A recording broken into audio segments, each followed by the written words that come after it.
Welcome back to the Cleveland Baseball Talk podcast. I'm Joe Noga, joined by Paul Hoynes from Sacramento, where he's getting ready to cover the Guardians taking on the Athletics. But first, let's recap Thursday's Cleveland loss to San Francisco, final game of the series there. Gavin Williams pitched his heart out, but the Guardians couldn't score enough runs to get him a win. They fall to the Giants 2-1. Hoynsie, what'd you see in the last game of the series against San Francisco? Yeah, Joe, they had a chance to sweep this thing. Took an early 1-0 lead, but you're not going to win a whole lot of games by scoring one run on 7 hits. And the Giants weren't much better. But the story of the game to me was Gavin Williams, 6 scoreless innings, just really a dominant performance. He overcame a 22-pitch first inning and really kind of kicked it in gear. And Joe, he was talking about the cut fastball that he used, the sinker that he used, and he's incorporated both pitches this year on the fly, so to speak, and he really made progress with both of them. It's just unfortunate he didn't get the win because he left with a 1-0 lead, and then the Giants rallied for 2 runs late for the win. Yeah, Wilmer Flores with the pinch hit. Yeah, Wilmer Flores had the pinch hit 2-run double off Nick Enright. Yeah, the bullpen, which had been so good and so strong in the first 2 games of the series,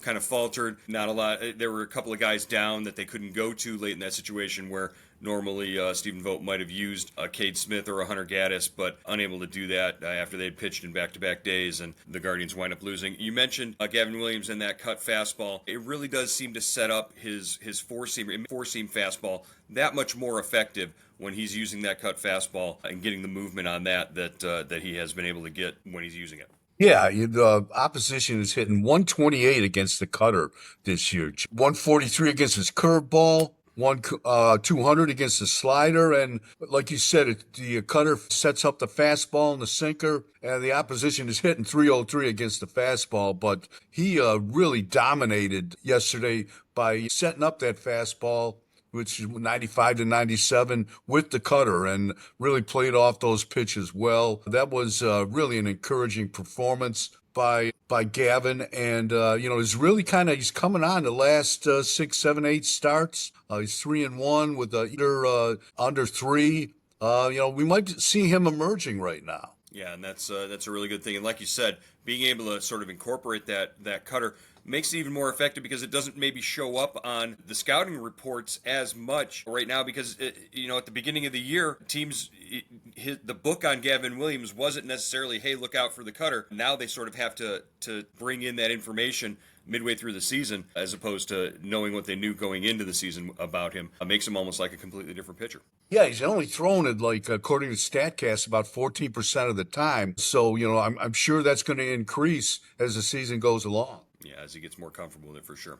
All right, today's edition of the Cleveland Baseball Talk podcast, a special Hey Hoynsie edition. We've got some reader and listener submissions to the podcast, and we're going to read through some of these questions, answer as many of them as we can, and let's get into it, Hoynsie, and see what the readers have to ask us about. This one comes from Bruce Tate in Shreve, Ohio. He wants to know, how are Pedro Avila's numbers looking this year in Japan? I hated to see him go. Thought he was a good low-cost option in the bullpen. What are your thoughts on why they didn't bring Pedro Avila back? Yeah, I really like Pedro, what he did. We saw this guy grow from, kind of a blowout pitcher, either when they were up 10 or down 10 into, really kind of a pitcher that was pitching in leverage innings as the season went along, especially down the stretch, and did a nice job for him in the ALCS too, Joe. So I thought he was really a valuable part of the bullpen. Fortunately, he went to Japan. They didn't keep him. And he's struggling a little bit with the Yakult Swallows in Japan. He's 1-5 with a 3.07 ER. He's pitched in both. I don't know if he could pitch if the Swallows had teams in both Japan divisions. I couldn't exactly tell, but overall 1-5, 3.07 ERA, 10 games, 21 strikeouts, 12 walks, 28 and two-third innings. Yeah, the one thing I will remember about Pedro Avila, and not just the value that he brought in so many different situations last year, but he wasn't on the roster for the division series. They kept him off the roster for the division series, and he was still with the team in Detroit. And I remember the first guy out of the dugout to greet David Fry when he hit that go-ahead home run in, Game 4 of the division series when the Guardians were facing elimination. Pedro Avila was a hype man. He was out jumping around. That to me just showed he sort of bought in, and he got what the Guardians were all about last season. And yeah, it's one of those decisions where maybe you thought you had better veteran options. Guys like, you signed Paul Sewald, you signed Jacob Junis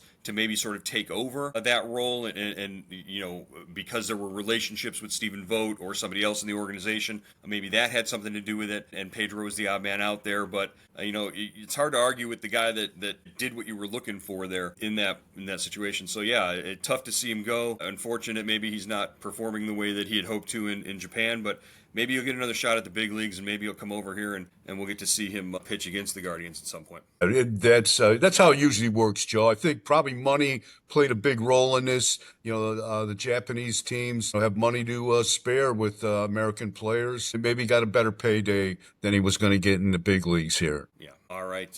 Next question on the list comes from Andy Meese in Sandusky. He wants to talk about Steven Kwan. A lot of people want to talk about Steven Kwan, especially this week with the games being in the Bay Area. Steven Kwan, a Bay Area kid, and the big homecoming for the week. No question, Steven Kwan is a Gold Glove left fielder. The question is, could he be in the running to win the Platinum Glove in 2025? And has he been under consideration in past years for the Platinum Glove Award? This is from Andy Meese in Sandusky. The Platinum Glove obviously is the overall best defender in each league. I think the Guardians have had one Platinum Glove winner. That was Francisco Lindor back in 2015. Lindor and Jimenez, too. Andres Jimenez, yes. I'm forgetting about the obvious, Andres Jimenez. 2 Platinum Glove winners. The StatCast and that Baseball Information Solutions that sort of compiles all of the things that go into the Fielding Bible Awards and the Gold Glove metrics that they sort of use that are one of the components to it. They really love Steven Kwan, not just because of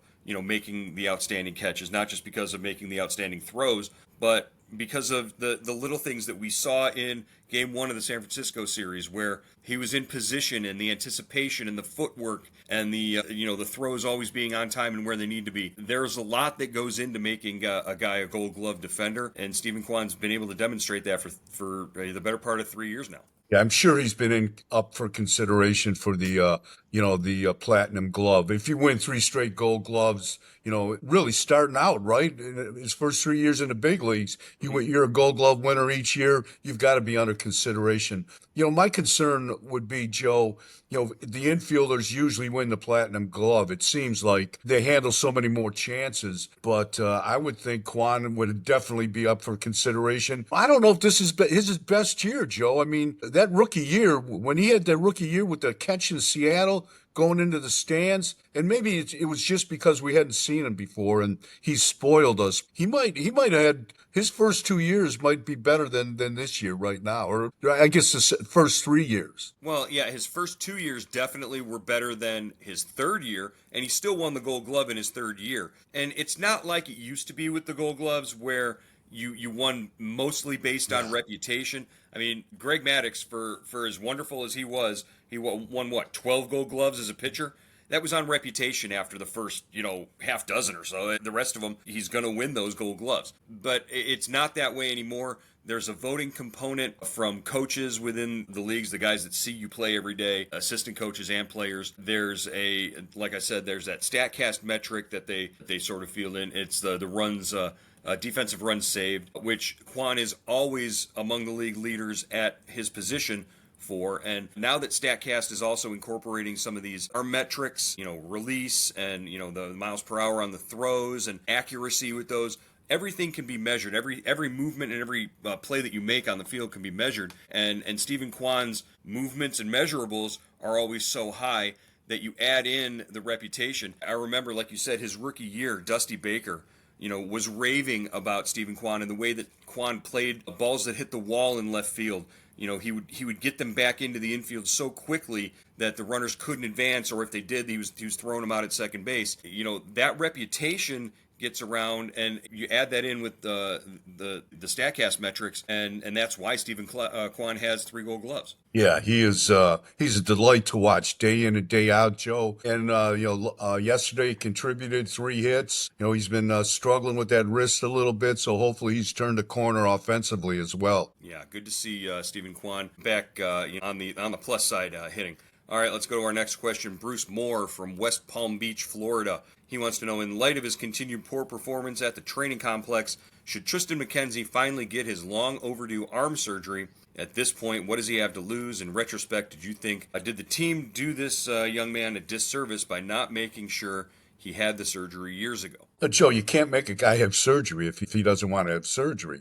I mean, he went to a second opinion. They felt he could rehab the injury. Whatever the cause, you can't, say you got to have surgery. So, Triston made the decision. I think he's past that. I really do, Joe. From all reports, he's healthy. The shoulder is healthy. The elbow is healthy. Whatever's going on, is I don't know if it's, obviously it's internal.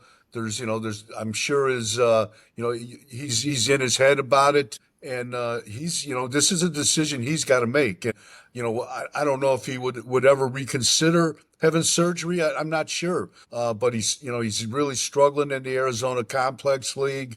He's a free agent at the end of this season. I think ideally what the Guardians would like to do, Joe, is they would like to see him show some improvement in the desert, in the complex league, get him out to a full season minor league team, have him make 3, 4, 5 starts just to make a full evaluation of him and to give him some confidence going forward. Yeah, the confidence, I think, is a big key. And really, Bruce, I think your question and the idea of making sure a guy had the surgery, they can strongly recommend the surgery, but ultimately it's up to the player and up to the player's family and those kinds of things. And there's never a sure thing when you have that surgery that you're going to have a career afterwards. So it's a big decision. And there's a difference between being physically sound and being healthy. And I think right now that Triston might be in that sort of the difference between that. His arm might not be hurting him. His elbow might not be giving him the pain or whatever. He might be throwing freely. But are you fully healthy if in the back of your mind, every time you take the mound, you're considering that the next pitch you throw could be the last one that you throw? So I think there's a difference between being physically whole and being healthy, both with your elbow and with your mind. Yeah, Joe, they believe that the old Triston is still in there, that, they saw the velocity, they saw the intensity from Triston early in camp this spring, but he didn't hold it. He didn't keep that going. So, but the Guardians believe he can still pitch at the big leagues. But now it's, kind of an internal battle with this guy. He's got to take the step forward himself right now. And, who knows what's going to happen at the end of the season when he becomes a free agent. Yeah, that's, who knows whether that future is with the Guardians or not. Maybe there's a team that's willing to take a chance on him as well and give him that confidence sort of externally in addition to that. All right, our next question from Arthur Flicker in Albuquerque. Arthur says, Lane Thomas is really struggling. Assume he can't be optioned. What can the Guardians do? And Hoynsie, this is a matter of maybe just getting enough at bats to see what's going on with Lane Thomas. Yeah, I mean, I think it's unfair to really judge this guy right now. He's been on the IL twice this season. I think he's only played 25, 30 games. And we saw last year how streaky he is. He came up right after the trade from the Nationals. He kind of went into a long funk. Then he came out of it, and you couldn't get the guy out in September and in the ALDS against Detroit. So he's a streaky hitter. He's a guy that hasn't had a lot of at-bats. I think you really got to play it out here and see where he's at in July and August as the season unfolds. Now, but he's still, obviously, he's a trade candidate as well, I would think, at the deadline. He has a track record. Teams know what he can do. He showed in the postseason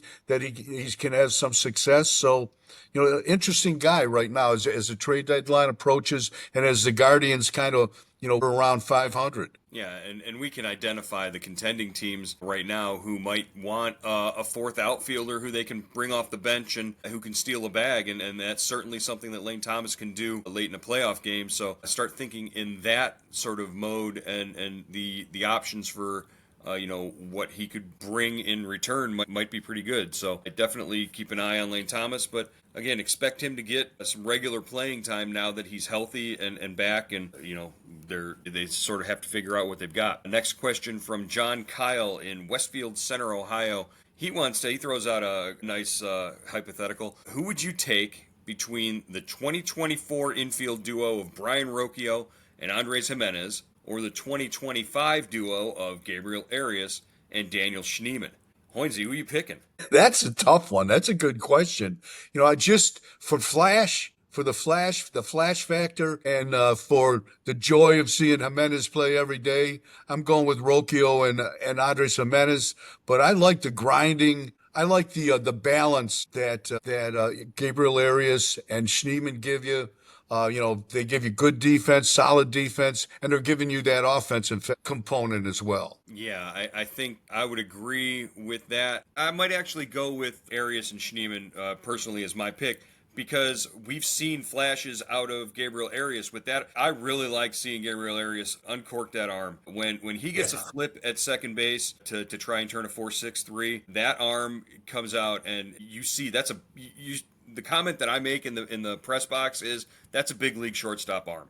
That's a cannon. And Schneemann's turning himself into a pretty decent defender at second base. Nowhere near the level of Andres Jimenez, for sure, at second base, but he's ranged into the outfield, made some sliding stops, made some really nice plays, and he gives you great at-bats, and he's giving you a little bit of pop, and, he grinds out some good at-bats, and that was, towards the end there, Andres Jimenez was not really giving you good at-bats at the plate. I think offensively you're going to get more out of Schneemann and Arias than you did out of Rocchio and Jimenez. But, Hemi was such a good guy. He was so nice and so much fun to be around. And definitely watching him was like, it brought back shades of watching Roberto Alomar at second base. Yeah, that was a lot of fun. But yeah, I think it's when you think of Rocchio and Jimenez, you think of the middle of the middle infielders. Like that's what they were meant to play. Arias and Schneemann have moved around so much. Their versatility kind of plays into this, so it's good to see them, I think, settle into one spot. Arias, like you said, dynamite arm. You're out when you hit the ball to him. And Schneemann, is not going to hurt you at second base. He's gonna make all the plays he should make. He's going to turn the double play. So that's a great question, and there's pros and cons to both of it. I feel strongly both ways, Joe. That's very good. All right, our last question. This is a whopper. Greg Benedetto from Cottonwood, Arizona. He checks in. Something that always bothers me is the framing the best catchers can do potentially to fool umpires. Watching it on TV, it can be so obvious how this practice changes the ball strike count. It's essentially accepted cheating. This wouldn't be an issue with ABS. Maybe I'm just too old school. What do you say? And I think, Greg, maybe this is an issue that's going to resolve itself pretty shortly. Maybe within the next year, we could see the ABS system in play here. But, Hoynsie, what are your thoughts on the old school, the guys who are good at framing pitches? I think that's why the players have pushed for the challenge system, the ABS challenge system, where you get so many challenges per game, because that does not devalue the catcher and the catcher's ability to frame. I mean, that's a lot. You look at Bo Naylor, Hedges. That's why they're in the big leagues. That's why they're in Cleveland, because they're good defensive catchers, but they also frame very well. They steal strikes, and that's part of the game right now. With total, the robot umpires, that's not a factor anymore, and the catcher loses its value. So I think if to keep the value of the catcher, I think the ABS has to be in the system, but it has to have the challenge component as well. Yeah, I think in my mind, the whole problem is going to be, are there going to be enough challenges allowed? I think the idea that you only get 2 per game might be a little low. I think maybe adding a third once you get to the 8th inning might help if you use your first 2 early in the game. I mean, we saw in spring training, young guys with the double ear flaps come up and they're challenging strikes or challenging in situations where it's a 10-run game or whatever. That's not the best use of it. I want to go back to Greg's question though and ask you what your thoughts are, Hoynsie. Is pitch framing, is that cheating? Greg's first question is he thinks that's sort of a way to legally cheat. And I guess that's the best way to put it because catchers have been doing it for years. Yeah, I think it's part of the catcher's skill. Obviously, you look at the catchers around the league, they're not there because of offense. Most, the majority of them aren't there because, the way they're swinging their bat. It's not like they're all Yogi Berra anymore. These guys are there, because they can frame, because they can, work a pitching staff. They can get a strike in a difficult situation. And if it's cheating, it's up to the umpires to kind of to enforce that and to make that if it's egregious, you can call it a ball. You can see the pitchers the catcher's mitt move. I'm sure, but right now it's part of a catcher's toolkit. Yeah, and these guys drill this and they work this, and I've seen video of Austin Hedges talking about while he's in Goodyear, the first couple of days of camp, talking about how he's going to work on working from down in the strike zone up and bringing pitches that are low up and bringing pitches that are up down and that kind of thing. And he's the best at it right now. He's one of the best at it. And you've seen Bo Naylor's progress that he's made in that area over the last year and a half or so. So yeah, these guys need to keep their livelihood. They need to keep their jobs in the big leagues, and that's one of the ways they can do this. Is I agree that the challenge component needs to be a part of it in order to sort of completely eliminate unskilled catchers being what everybody goes to. Then just guys that can hit the ball out of the park, and if they can't frame pitches, who cares, because it's not a big deal. All right, Hoynsie, that's going to wrap up today's edition of the Cleveland Baseball Talk podcast, a Hey Hoynsie edition. We will be back on Monday. I want to talk on Monday about the minor league ballpark that you're going to be watching a Major League Baseball game in tonight and over the weekend. I want to get your thoughts after experiencing that. And was it Sutter Home Field or Sutter Health Field? Sutter Health Field. So you give us a full There's, review. And they're sharing it with the minor league team. Yeah, AAA team. All right, God bless, Hoynsie. Have fun out there, and we'll check in with you on the weekend. All right, Joe.